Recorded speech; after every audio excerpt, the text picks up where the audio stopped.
नमस्कार दोस्तों, जय श्री राम। कैसे हैं आप सब। हमारे YouTube channel Arvind Kumar official में आप सभी का स्वागत है। जिन चीजों को लेकर पूरा देश कहीं ना कहीं परेशान था, या फिर ये कहें वो बुरी जो आदतें लोगों को लगी हुई थी, एक पूरी कम्युनिटी है जो बार बार ऐसी चीजें करती थी, उसके खिलाफ आज अमित शाह जी ने, जो कि हमारे गृह मंत्री हैं, एक बहुत बड़ा फैसला लिया है। एक बहुत बड़ा हथौड़ा चलाया है उनके यहाँ। मैं ऐसा इसलिए कह रही हूं क्योंकि आज उन्होंने 3 बिल पेश किए हैं। उन्होंने कहा है कि ये कानून बनेंगे और कानून बनाए हैं। पहला तो ये कहा है कि जो मॉब लिंचिंग करेगा उसे फांसी की सजा मिलेगी। जी हां, फांसी की सजा। मॉब लिंचिंग एक बहुत ही बड़ा अपराध उन्होंने कहा है कि मॉब लिंचिंग जैसा अपराध बहुत ही ज्यादा घृणित है।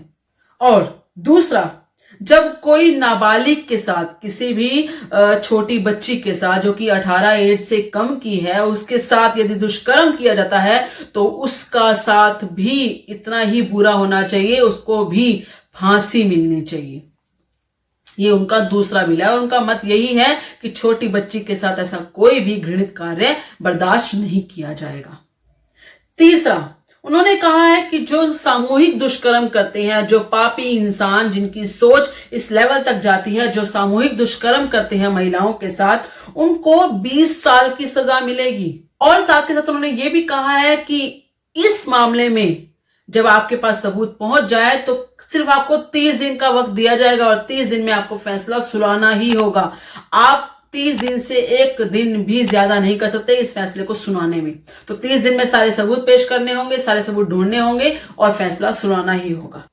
ये जो 3 बिल उन्होंने पेश किए हैं, ये आगे आने वाली कानून व्यवस्था में बहुत ही पुरजोर हेल्प करेंगे, बहुत हेल्प करेंगे, क्योंकि बहुत सारी चीजें हैं जो आज के समय में ये दिखती हैं।